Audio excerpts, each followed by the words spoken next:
Broadcast is now starting. All attendees are in listen-only mode. Good afternoon. My name is Julia Talbot, and I am coming to you from the Department of Family and Support Services. We are going to be talking about the Prevention Education on Gender-Based Violence and Human Trafficking RFP today. This RFP was released on February 10th, 2023, and it is due on March 24th, 2023 at 12 noon. We'll be going over that date a million times today. I am joined today by Adriana Camarda, who's the manager. I always forget your title. The supervisor, of domestic violence programming here at the Department of Family Support Services, and Yesenia Galvin, whose title is project manager.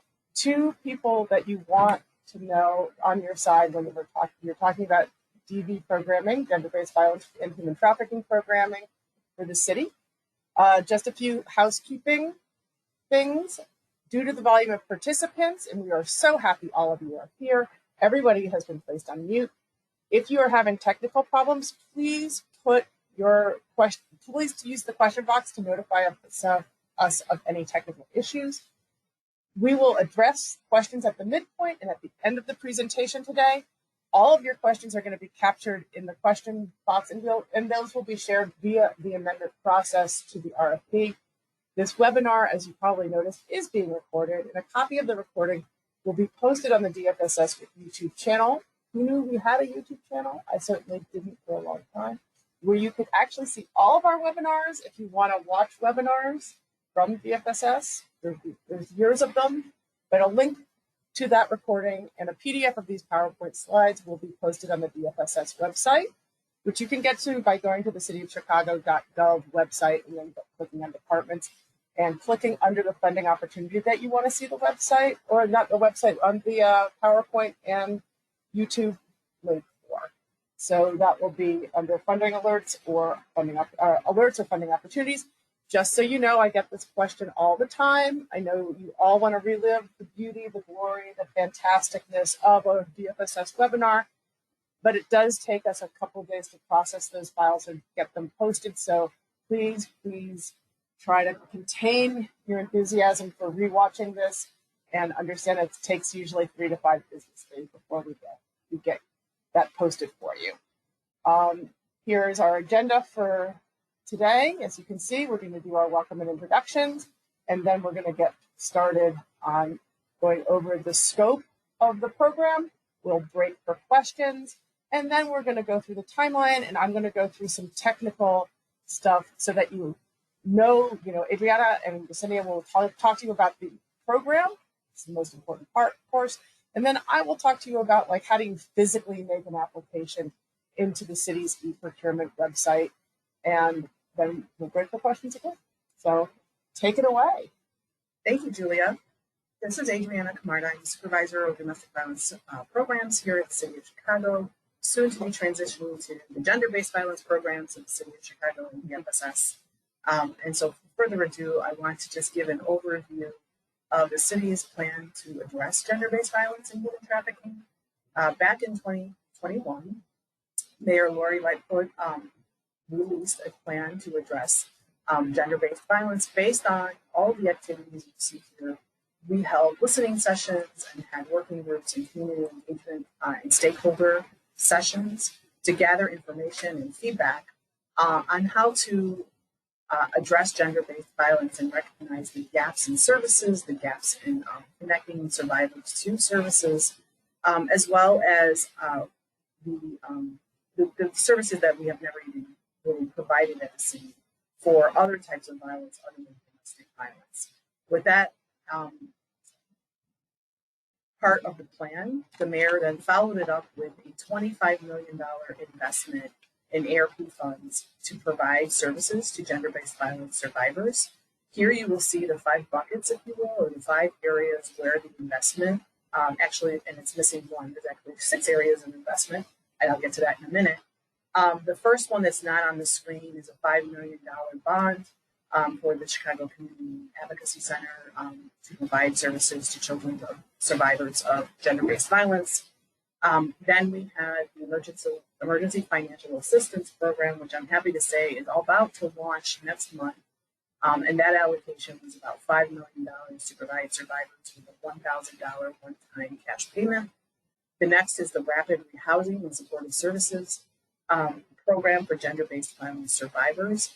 As you know, it's been very difficult, even for domestic violence survivors, to access affordable housing in the city of Chicago. And this program is to reach households on a coordinated entry system, and we've allocated $4.2 million of the investment to providing housing opportunities to survivors. The next bucket is gender-based violence legal services for survivors, including but not limited to the domestic violence courthouse, the family courthouse, as well as immigration court for survivors of not only domestic violence, but sexual assault and human trafficking and labor trafficking. And then the next fourth bucket is victim services for impacted youth. We have not had a program that really targeted services for youth 24 and under for gender-based violence. That allocation was $4.1 million. And then finally, our fifth but not least program is the prevention education, which we are here to talk about today. This allocation is for $1.1 million to provide culturally specific and tailored prevention education for impacted areas around the city. Wow. That's a lot, right? Yeah, it's a lot. So just to begin, an overview of the RFP. On pages 4 and 5 of the RFP, you will find what the Department of Family and Support Services is using as a definition around gender-based violence in all the catchment areas under gender-based violence. As you know, the definitions to these very important terms vary by who you talk to. So it's really good to have what DFSS is using as a frame of reference when we talk about gender-based violence and how it impacts like what we're trying to do and our goal under this RFP. So I won't read it to you, but clearly you can see where we are launching from on that umbrella term that includes, for a long time, has included domestic violence and domestic violence services provided by DFSS. But in the next slide, you'll see where we've expanded these definitions with the mayor's plan and the mayor's investment. The other areas of violence that we are really honing in on with this RFP and this investment are the other areas that either intersect with domestic violence or survivors have been experiencing from the beginning of time, such as areas about sexual violence, human trafficking, including sex work, as well as labor trafficking, and stalking. And these are the definitions that are provided in the RFP to be used as a frame of reference also on what DFSS goals are with this program. Our primary goal is to ensure that in order to envision a time where we have a safe and stable environment for survivors in the city, we want to raise awareness and education and provide resources for not only youth and caregivers, but members of the community. So really this is to anyone above age, like we provided above age 12, 14. So this RFP seeks to provide prevention education efforts, outreach, in terms of outreach in communities that are the most impacted, not only by COVID, but also by gender-based violence and the causes of gender-based violence. The focus population you can find on pages 7 to 8 include, of course, as we mentioned, youth, caregivers, both parents, grandparents, and other caregivers for youth, and the public at large. Priority will be given to one or more of the following. We are, like I said, looking at communities that have been most impacted by gender-based violence and COVID, both economic and stability of the community area. We'll be looking for respondents to be conducting outreach in those community areas. And we've used the Chicago Department of Public Health, and we'll go into the vulnerability index to measure which areas we really like to focus in. These areas, community areas, have also been highlighted in the RFP. The Chicago COVID Vulnerability Index, I think, does a really great job of not only taking in various factors to measure the impact of COVID on communities, not limited to race and ethnicity, economic impact, healthcare, access to healthcare, access to education and child services. So it takes into all of those and had come up with a vulnerability score. And these are the community areas that we would like to focus on this particular RFP in this program. So at this point, we're getting into the program requirements of what we're really looking for respondents to address in their applications. Clearly, we want to make sure that you focus on the target communities and the target populations in those communities that we've described. We want all of these programs to acknowledge the intersectionality of racism and gender inequality in gender-based violence survivors and the historical context that not only in the city of Chicago, but that survivors face when trying to seek out services. We want the program to be tailored to intended participants. Therefore, if your target population is youth, it should be targeted towards youth. If it is targeted to public stakeholders, then it should be targeted as such. It should also be targeted to the cultural and ethnic diversity of the community area in which that you want to serve and you've elected to serve. We also want it to be responsive to people with disabilities, people who are non-English speakers, and also have a multi-generational approach. Because if you are trying to reach public stakeholders, you will have the gamut of ages. We want it to be delivered in a format to meet that multi-generational approach as well. And we also want it to be available in multiple languages. Continuing on with the program requirements that we could not contain to one slide. Here, we also want you to demonstrate in the application how your proposed program will identify and address all forms of gender-based violence and human trafficking in an interactive format designed to best reach the population which you intend to focus on.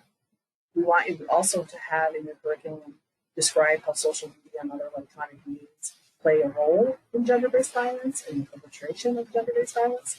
And we want you to be prepared with the knowledge and tools to address any disclosures that happen based on your providing education and awareness. And we want you to respond appropriately or have a plan on how to respond appropriately when it happens in a trauma-informed way.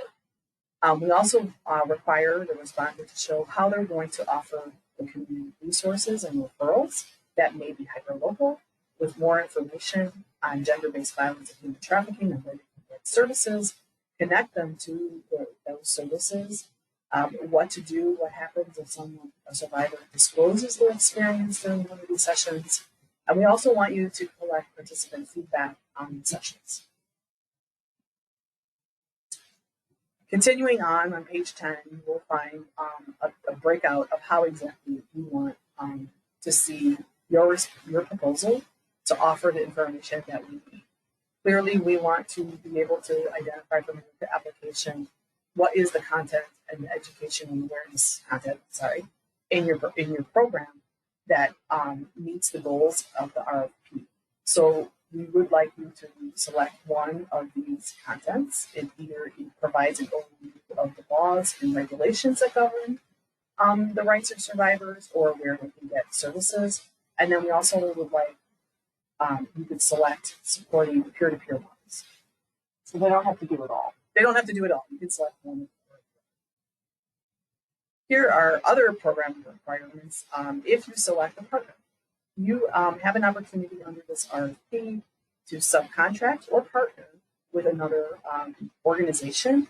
For example, if you are developing the curriculum, you'll want to partner with a community-based and trusted organization that's in one of the communities that you want to serve. You may do that and submit a joint proposal. We ask that one entity apply as the contractor, and then you have a partner. You need to name this partner in the application. You also need to demonstrate when you're answering and responding to the questions, not only the strength and capacity of your organization, but also with your partner. Also, if you select to apply with a partner or a contractor, you need to provide letters of support that identify the partner as a subcontractor.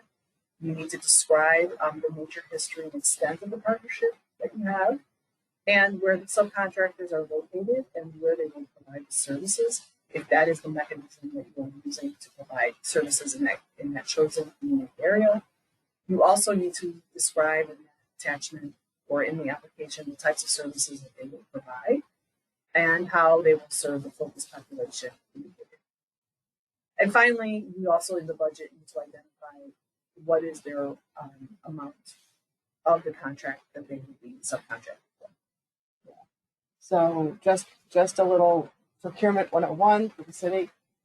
The city, if you have a partner or a subcontractor relationship, the city is you're gonna have one fiscal agent. The fiscal agent is gonna be the person that's named on the contract and the person or the organization rather that's named on the contract and the organization to whom will be responsible for vouchering on a reimbursement basis to DFSS, and will be also the person that will be responsible for paying out any partners or subs. We don't do contracts with two organizations named, so it's not there's unfortunately no like equal partnerships. It's always somebody is the lead fiscal agent, they're in charge or they have access to the money, and then there's the organization that could be an equitable partner but will not be fiscally equitable. Thank you, Julie, for just describing that more eloquently than I did. It's a painful reality for so many of us. Yes. Also, in your application, there are some key things that you would like for you not to forget to describe and respond to, and that is the modality of how you propose to create these education programs. The modality is it going to be visual and auditory? Is it going to be in person? Is it going to be interactive media or in-person groups? So you can select one at a minimum, but you definitely have multiple. We are looking, again, for them to be hyper-local. So obviously, if you do select social media or online, it must have a community-based presence in the area that you intend to serve. Some of the examples on the right could be, obviously in-person sessions, visual sessions, recorded sessions that are provided in person, or art programs, theater, dance, role-playing, or peer-to-peer, or produced videos, as I mentioned. The other is the cadence and the duration, meaning how many sessions you intend to have and for how long during the contract period. Are they going to be 1 to 2 hour weekly modules, or are they going to be one-time sessions? Are they going to be multiple sessions over video conferencing or in person? Are they going to be mixed media and offer pre-recorded content? You need to select one of these at a minimum and describe the reason for the selection, obviously, and how you're going to present that. And the examples here are also on. Location, as we talked about, we need to select one at a minimum, whether it's going to be an interactive live in-person session, whether it's going to be a virtual or online with interaction and personal interaction, meaning not pre-recorded, meaning it has to be facilitated by a person, clearly, or if you're going to have external partner sites for events. Examples, again, here are on the right. So my dog. You could use your dog in the presentation or pet. However, we anticipate that these are going to be facilitated by sessions, yes. No autobots. Such bias. And finally, capacity. The respondent has to, as we talked about earlier, the lead respondent has to describe and provide in the application the staff assigned to this endeavor, including the staff of the partner or the subcontractor as the lead applicant and the lead on the proposed program. You would have to provide qualifications for that staff and what trainings they've received. You need to develop and create a tailored content in alignment with the proposed program and show and demonstrate how it meets those requirements. You also must conduct outreach and engagement activities in the community areas that you identify and opportunities on how to develop content to the targeted and focused populations. And finally, you need to provide this education without charging participants or vendors. Continuing on in the outreach, the respondents must demonstrate how they are engaging and recruiting participants from the community areas that we've identified in this RFP, meaning how are you doing targeted marketing to get participants to attend. You must include community level resources in the content, meaning if you are in Roseland, then you should have, obviously connections to organizations that serve survivors in Roseland. Again, if you're serving in your target population as persons with disabilities, you should also have organizations that can meet that survivors' needs as well.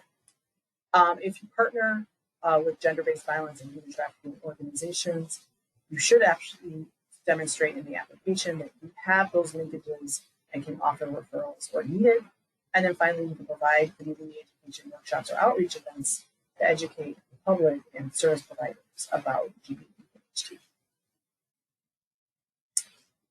And what program a DFSS would be remiss without talking about data and performance measures. We like to measure that. We like to measure things all the time. And so what the outcomes that we're proposing in this particular program are related to the participant feedback and surveys that you will be collecting as a part of this program by pre and post assessment, but may include things like the number of participants that agree that the program gave them a better understanding of how to identify gender-based violence and what resources are available, how many participants felt more empowered to use the information that they've learned, how many participants can identify at least some of the resources that were available in the content, and finally, do the youth have a sense of increased safety from participating in this program?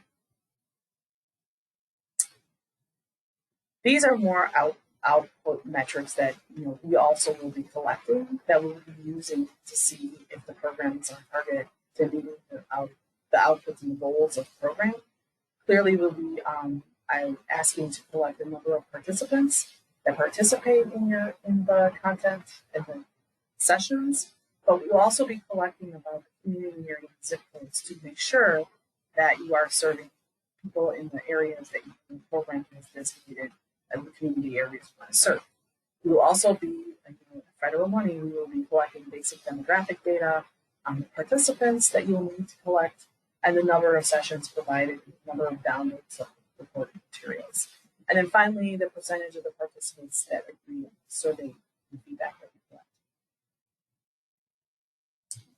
Another thing that we've been doing with this gender-based violence investment across all of these RFPs and awards that we've been making is actively engaging in cohort sessions, meaning all of the awardees will meet with the DFSS on a regular basis, not only to talk about implementation and ongoing execution, but also to gain some learned experience and lessons from the program and results that we can use to actively advocate for additional funding and continued funding of the program.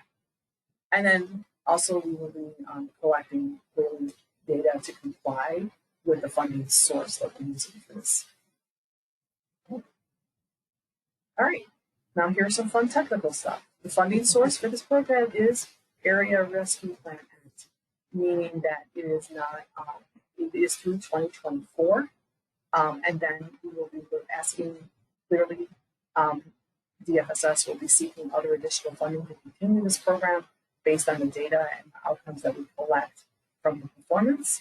The term of the contract here will begin May 1st of 2023 and go through December 31st of 2024.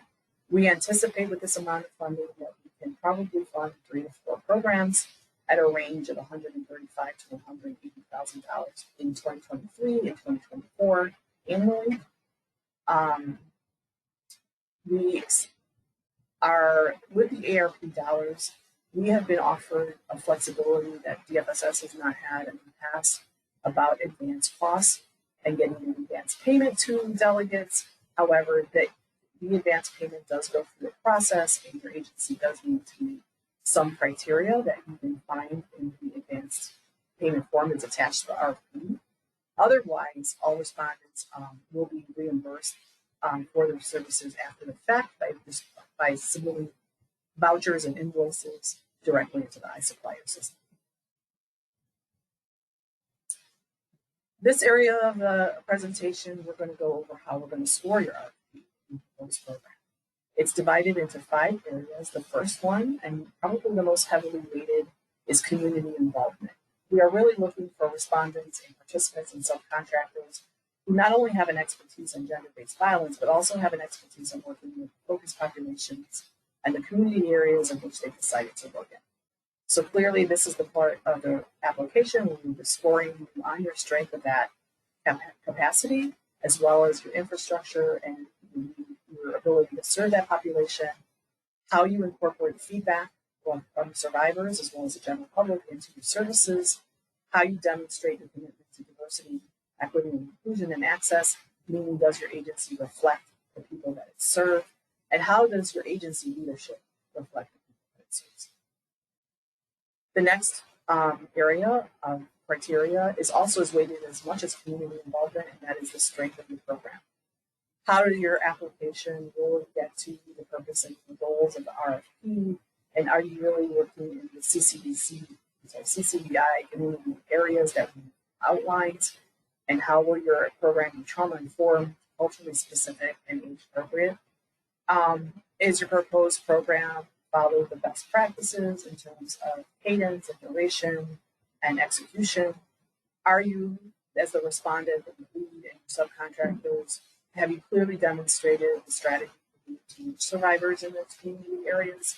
And finally, do you have linkage agreements and resources available for survivors who disclose or to provide in your content that are not only age appropriate and appropriate in general, and also hyperlocal or available in the city for anyone who discloses during the sessions?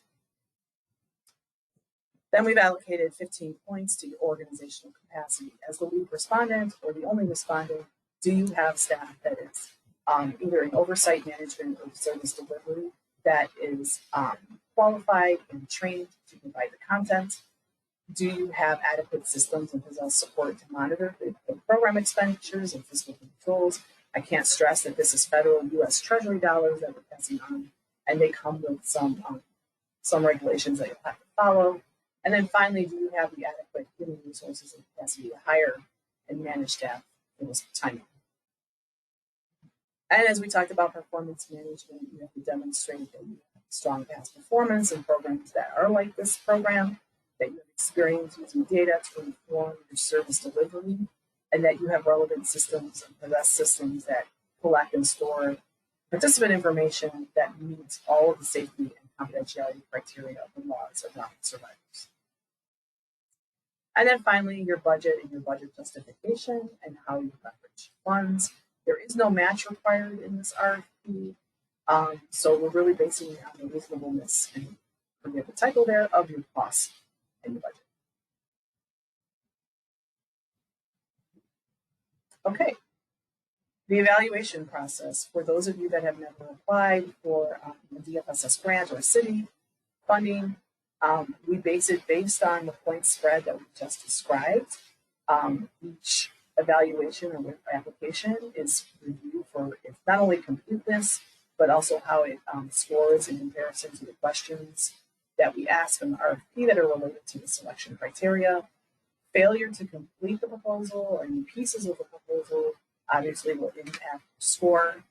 And then finally, what we do is the Division of Domestic Violence, Gender-Based Violence, will make recommendations to our commissioner to award awardees at the end of the evaluation period.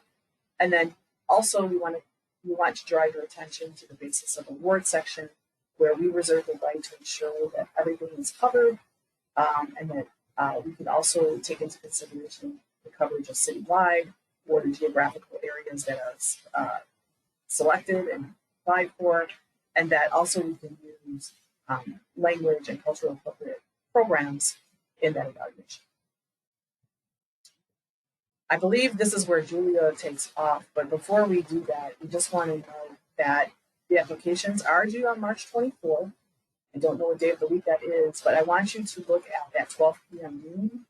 This is an electronic submission, and that 12 p.m. noon is according to the DFS, the iSupplier system. Once 12 p.m. happens, it will no longer accept your application.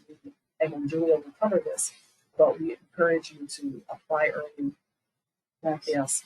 But at this time, do you want to take a Friday? It's a Friday. So it's a Friday. And now this is where we do the transition.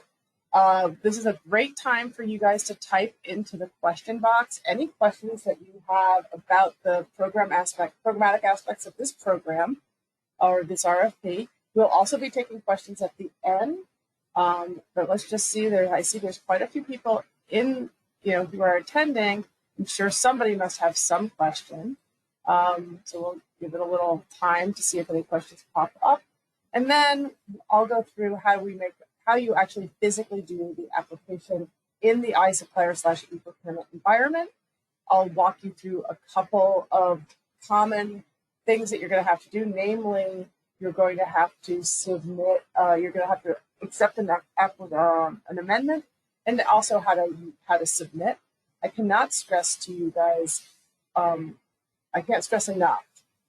Save often, submit early.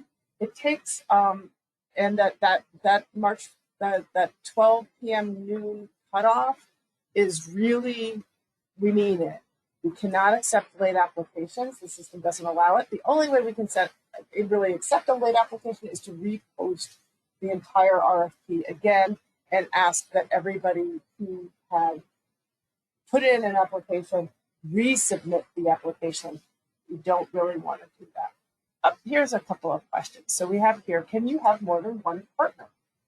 Yes, you may have more than one partner, but as Julia and I explained, there needs to be a lead respondent or a lead partner agency. And that lead is responsible for paying out the subcontractors or partners. Right. And then here's a second question. We give our prevention programming to classes of CPS students. For the purposes of this RFQ, would those classes count as partners? We have to identify in advance, or do we have to identify them in advance? We do not have our programming with individual classrooms planned out as far in advance as this program is looking for, so I'm curious about this application element. This is not the first time that we've collaborated with agencies who work within the CPS system. Obviously, we want access to those students in regards to how we want to launch this program. My recommendation, if you don't have specific schools or community areas, is to list the possible community areas you want to focus on in your application. Now, if you have to list them as a sub-partner, no, because you're not paying them out.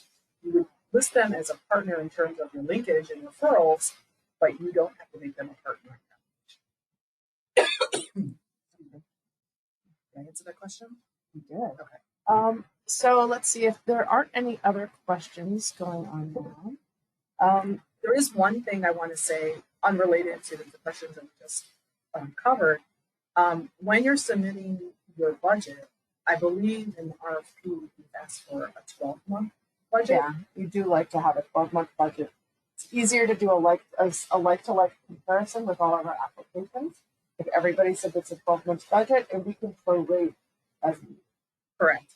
Just some items that I want to say when you're developing the proposed budget is that we acknowledge that this contract period is sort of it's prorated in the first year and then has a second year.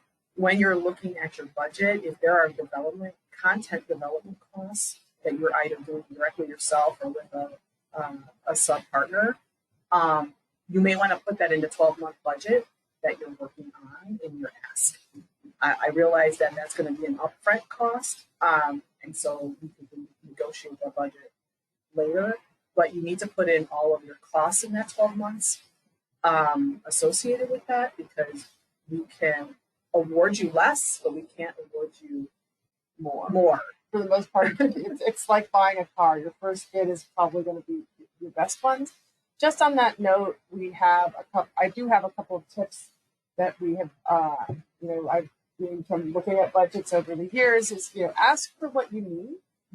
People tend to overestimate or underestimate on their support supplies, like, what they think their consulting costs are going to be, or the transportation, or buying paper or those kinds of things.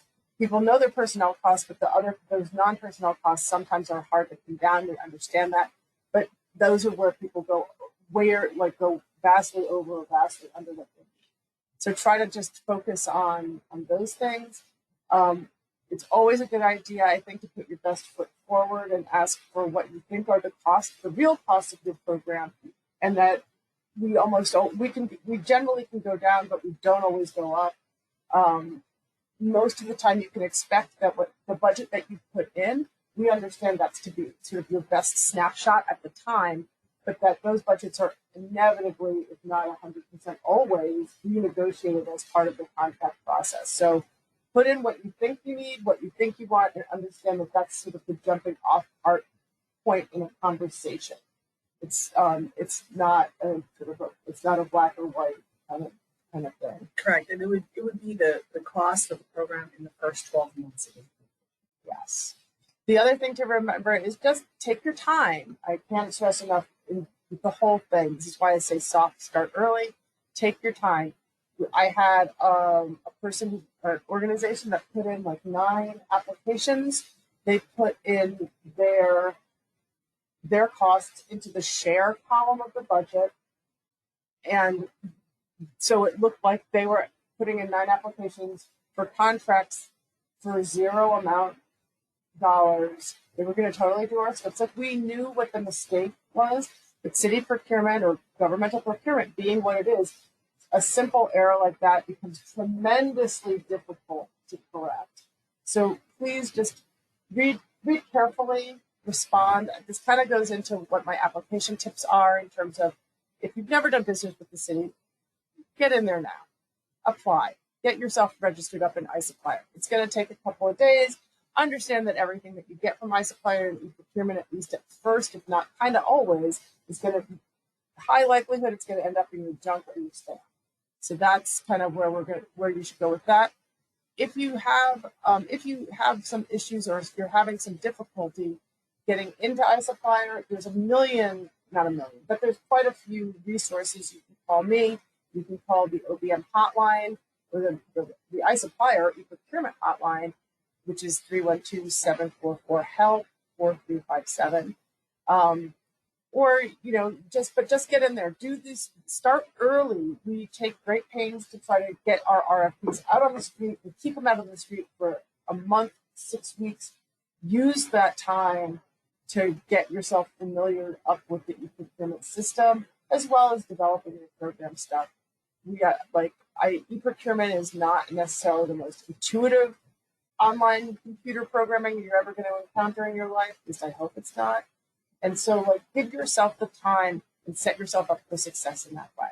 So kind of going over, in terms of looking at how do you write up these questions, look at the RFP narratives, review this webinar if you want, look at our application questions, and look at the selection and evaluation criteria. Those things all have been designed that they all lean on each other, they all inform each other. And from those things, from that philosophy and outlook, ideology, if you will, is what we base our evaluation tools on. So if you're looking for direction, if you're looking to figure out kind of how you should position something, look to those documents. Look at the scope and selection criteria. Look at your RFP questions. If the application question doesn't resonate with you, go back to the narrative and see the answer will be there as to what we're kind of looking for, what we are going to value highly. To that point, I always encourage people, organizations, and I know sometimes this is a big ask, to really take the big picture, make sure that what we are looking for in a contractor, in a program manager, is something that aligns with your mission. It should at least be that even if you're new to that particular niche, it should be at least something that your current programs or organization's mission supports, and it's not stretching you outside the bounds too far. A little growth, growth should be incremental. Those big bites, especially in the landscape of government contracts, which tend to be large and administratively heavy, sometimes really overwhelm an organization. And we want you to be there to do the good work for the citizens of Chicago, not to put you out of business. Getting back to the slide, there's a 4,000 character limit, which includes punctuation and spaces. Each response is allotted 4,000 characters.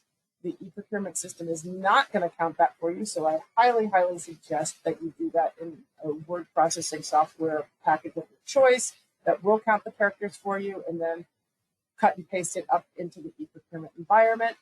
Additionally, when you submit your application to us via e-procurement, it'll basically be sucked away. You're not going to have access to it. You can get a PDF, and I'll show you how to do that as part of sort of the walkthrough. You can get a PDF, but you're not going to get it in a manipulatable format again. So keep it in Word or whatever you're using to write this stuff, and have it there for later if you need. Final, sneaky tip: don't use the back button on your browser to navigate through e-procurement, because it will stop recording what you're doing. It will stop saving your work for you. And then at some point, you're going to try to save it, or you're going to try to get out, or you're trying to try to do something, and you'll get an error message. You'll log out, you'll log back in, and none of your work will be there. And that's a real bummer. Nobody wants to have that happen to them. I don't want that to happen. Have that happen to you. In terms of working in e-procurement, as we said, if you're going to do more than one proposal, which I don't see that. Well, maybe you would. If you want to do, say, 2 different community areas, 2 different subpopulations, you can do that. You're going to have to do 2 unique proposals, and you're going to have to submit those proposals under a unique registered account user with online bidding responsibilities within your organization's iSupplier account using their individual login information. The caveat is those 2 unique user accounts can have the same email address, which means that all of the information will go to the same email address as spam. What you're going to do in this case, though, do not do it under the same account. It's tempting, you see it all the time, but what you're going to do, what happens is that you upload the first application, you hit submit, it's great. You upload the second application in the same account, and it overwrites the first one, you hit submit, and it's great. And you've submitted one. And we can see that the other one has been archived. It looks like, in the way that we see it, it looks like you went back in and you amended your application. It's not 2 separate applications. If you do that, we're not going to be able to accept the 2 separate applications. The best, sort of like Sophie's choices. We can say, well, which one do you want us to read? And half the time we can't even really guarantee that. So do this. If you're going to do more than one application, submit it under 2 different registered account users, not 2 different iSupplier accounts. The organization only needs one of them. 2 different registered account users. They can have the same email address, but you gotta do the 2 different account users. You can submit your application up until the due date, and you can take it back if you decide that you want to change something about it, or that you see there was a mistake, or that something changed and you just need to pull it back and you want to repost it. You can totally do that up until the due date. After the due date, you can't do that, because that would really be a due date. I'm going to walk you guys through how to do the submission, but I'm like, give yourself 30 to 60 minutes. It might take that long. I say turn the thing in the day before, so that it isn't like a horrible, hair-raising, trauma-inducing experience, and that you can be like, did it, I'm going in, I'm doing it on my own terms, and look, it's done, and now I don't have to worry about it, and I can sleep at night again. I have watched it, and that way, if you have a problem and you call me and I don't pick up the phone because I'm on the phone with somebody else, I can call you back, and it's not an emergency. If you call me 14 minutes before this thing is due, and it took me 6 minutes to call you back, all I can really do is sit on the phone with you while we watch that clock tick away and your application not get in, because you do not have enough time to resolve whatever problem you were having. So set yourself up for success. Do this early. I think, as we've stressed 1,001 times by now, late applications will not be accepted. You can't accept it. You can call me if you're having problems. If you want a higher level of access into the e-procurement system, You can call the hotline, or the helpline, as we like to call it sometimes, 312-744-4357 or 744-HELP. Understand the hotline operates during business hours, Monday through Friday, 9 to 5. You'll note that we never have anything due on a Monday, so that you can call the hotline all week before you have to make your submission. You can call me. My phone number is at the end of this slide pack, and I often work different hours. If you want to call me, if I can get your phone, leave me a phone number. If I can help you, sometimes I will answer after 5 or on a weekend, depending on, if my phone is forwarded to my cell phone. You could also email us. You can email, and those things are, I think, let's see if that's in the next slide. Yep, there it is. Customer support at City of Chicago. If you don't like talking to people, email us. You can email me. I will call you back, or I will send you slides and tell you how to resolve whatever problem you're having. But this stuff happens. This stuff works the best if you're not doing it last minute. So turn back time, submit yesterday. What I would say. If you are interested in doing more of these fun RFPs with the City of Chicago, or with DFSS in particular, you can go to our website and you can see the alert section. And then under that, we'll talk about all the RFPs that are out there for any number of different kinds of populations and different ways that you can provide you can provide services and support to people in your neighborhoods and communities. If you are the kind of person that really has to figure stuff out on themselves, we have a lot of training documents and slides, sort of like PDFs with screenshots, which is what we're going to do next. And so there's lots of support for you there. But generally speaking, I can't stress enough, save early, and save often, and submit early. So moving right along, I'm now going to talk to you about how to accept an amendment. So, and Brianna, can you tell us, why do we do an amendment? We do an amendment because we provide this webinar, and we also provide opportunities for potential respondents to ask questions. So there is always a mandatory amendment one for any RFP that DFSS does, because we always post a webinar and we host an FAQ session. And then we put those questions and those responses in writing to you, and put them in the iSupplier system as part of the RFP. So in order for you, when you go next time into the iSupplier system, I'll let Julia explain this, you want to make sure that you're aware that there's an FAQ that's been done. Yes, that is an excellent answer. Thank you so much, Adriana. I can tell that this is not your first webinar. It's not. So the other reason that we do an amendment is that sometimes we make a mistake or something changes. Occasionally, we need to extend the due date, or we realize that we forgot some kind of information that we really wanted to communicate to our potential applicant pool that would allow them to be able to do a better job. So most of the time, really 99% of the time, it's going to be the questions that we get and the answers that we want to provide. Every once in a while, it has a little bit more substance. That is why I highly recommend that the amendment documents that we post. The system is going to, as we will see, really encourage you to understand that you are taking responsibility for the content of the amendment.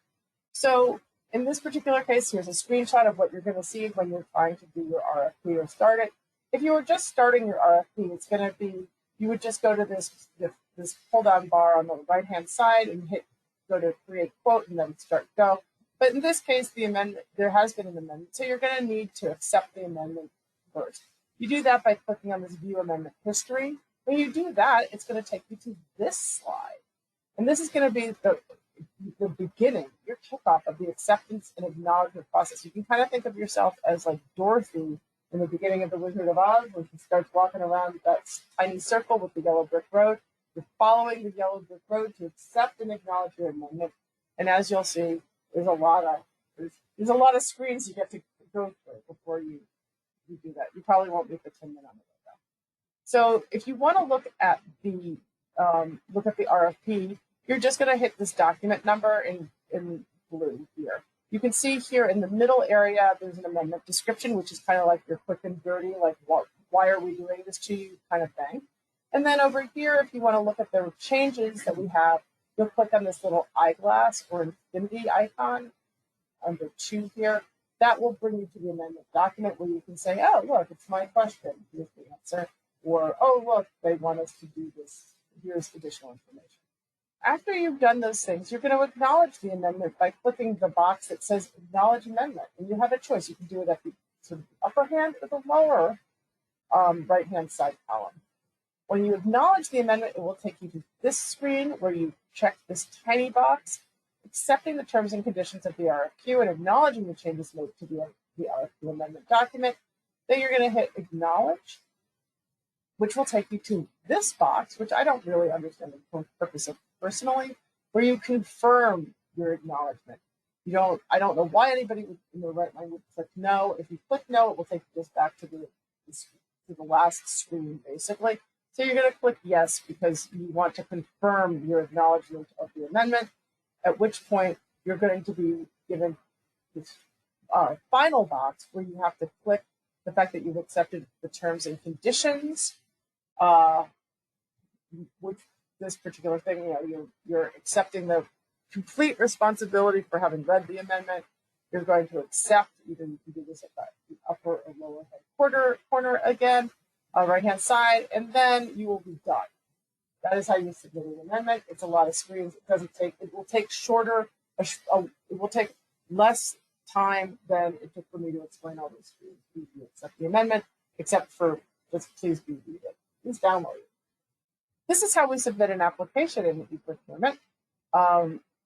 When you are ready to submit, you're going to start by saving your draft one last time because you just should save it. And you know you did it. Now you're going to click Continue. When you click Continue, the e-procurement system is kind of just do like a scan of everything that you have submitted or uploaded or answered. And it's going to give you a series of error messages, which I think is kind of neat. But, this is the system. So the error messages, it's going to say, here we're going to go through two of the most common ones. The first one is this RFP control requires you to quote on all lines.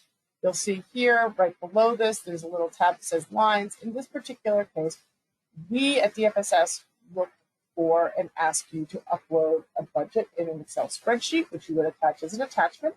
But the e-procurement system wants you to fill out these lines, and so you will usually, there was some talk that they might have eliminated this as a requirement, but it will encourage you to put a number on all of the lines in the lines tab. So to make this error message go away, you're going to click on lines, you're going to put your placeholder numbers. I have long encouraged people to put in their winning lottery ticket numbers. Nobody has ever taken me up on that, but maybe you guys would be the first. And I will thank you in advance for that because you got to play with that. So after this, you're going to put the placeholder numbers or my lucky lottery numbers in there. You're going to hit submit, or you're going to save again, and then theoretically that error message should go away. Another common error message we get is this quote value is required for requirement first name, and this is e-procurement speak. In e-procurement, your requirements are your application or your application, and then their individual application questions, which each have its own unique name. Your quote value is e-procurement for your answer. That's the thing that is capped at 4,000 characters, including punctuation and spaces. So you have your quote value. In this case, quote value is required for requirement first name is a very long way to say you did not put in your first name. So when you get this one, you scroll down to the requirements, named in the error. You would check it out, and then you would fix it. And that is all you have to do. So at this point, you're going to keep doing these things. And you're going to keep saving, and you're going to keep, continuing. And at some point, you're going to continue, and you will get this beautiful message that you are in the review and submit phase. You will, because you're error free. It doesn't do content, can't or check your punctuation or anything like that. But it will put you into review and submit. And at this point, you can really scroll down throughout your application. You'll see all of the things that you put in there, all the requirements and all of the quote values. And you scroll. You'll see your attachments up here. You'll see all of the things that you have done, all of your hard work, in one long scrollable screen. And at the very bottom, you will have your electronic signature. So for this, you're going to put in your name, then your title, and then you're going to go up and click the box. If you're like me and you click the box first, it gives you an error message telling you that you can't do it that way, that you got to put your name and title in first.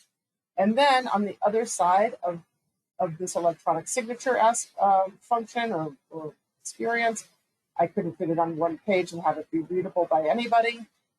There is a submit button, and you're going to click submit, and then basically your life is perfect, right? I am waiting to do that myself. And once you click submit, you're going to see this confirmation screen. So make sure you see this confirmation screen. If you don't see this confirmation screen, you have not submitted your application. I don't know what went wrong, but something went wrong if you didn't see the screen. 24 hours within 24 hours of your submission, your email that's associated with your application should receive confirmation via email.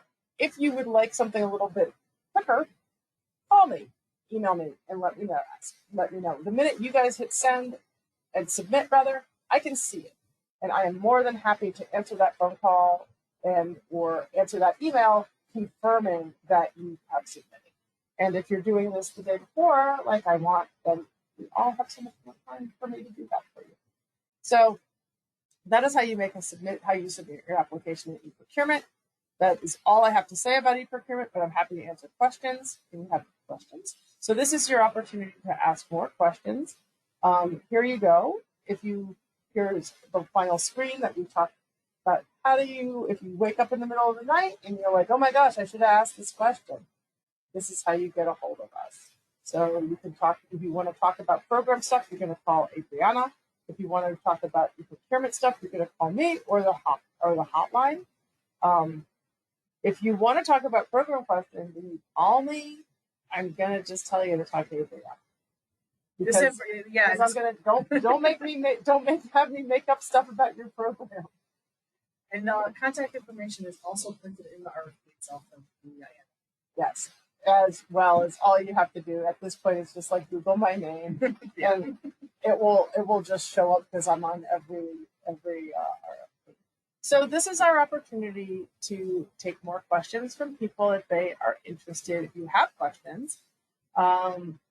It's also like, I can't thank you guys enough for considering this RFP, for doing the work that you are already doing in the city of Chicago for our GBVHQ and BB impacted citizenry.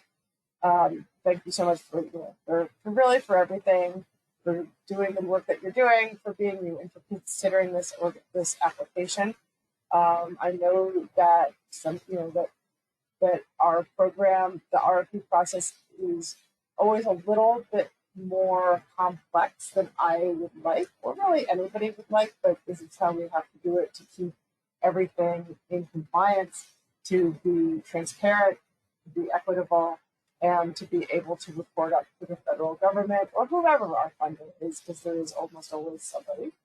If not the federal government or the state government, it is your alderperson, the mayor, about how our dollars are being expended and all of the good that they're doing throughout the city.